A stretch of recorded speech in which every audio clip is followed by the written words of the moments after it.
Ladies and gentlemen, please welcome the athletes of the Olympic Winter Games. After a troubled build-up, the 24th Winter Olympics have officially begun in Beijing.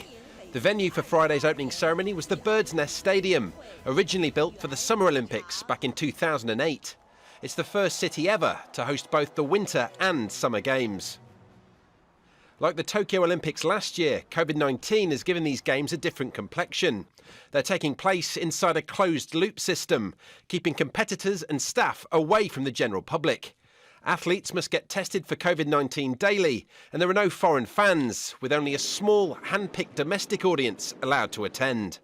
Some of the world's best winter athletes are unable to compete after testing positive. This is much tougher than injury because you aren't putting yourself out there to take the risk. It's just the risk is everywhere around us. And I really feel for those athletes. I can't even imagine how it must be to do 4 years of work and then at the last minute to have that taken away by something that's out of your control.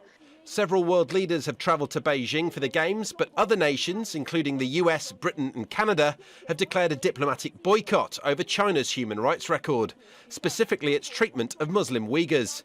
China denies human rights abuses. The People's Republic of China is perpetrating a campaign of gross human rights violations, including genocide.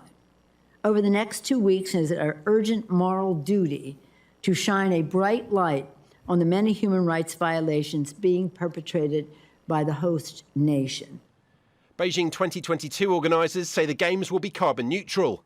All venues will be powered by renewable energy, and 5 of them have been repurposed from 2008. But with very little snowfall, more than 200 million litres of water have been used to generate fake powder for the alpine locations. Let's not be naive.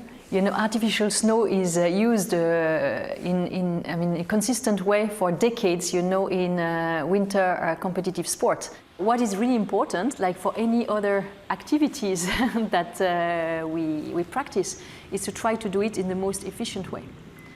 With the lead up to the Olympics dominated by politics and COVID-19, most of the athletes will hope the focus now shifts to the action, as nearly 3,000 competitors from 91 nations fight to take home a gold medal. David Stokes, Al Jazeera.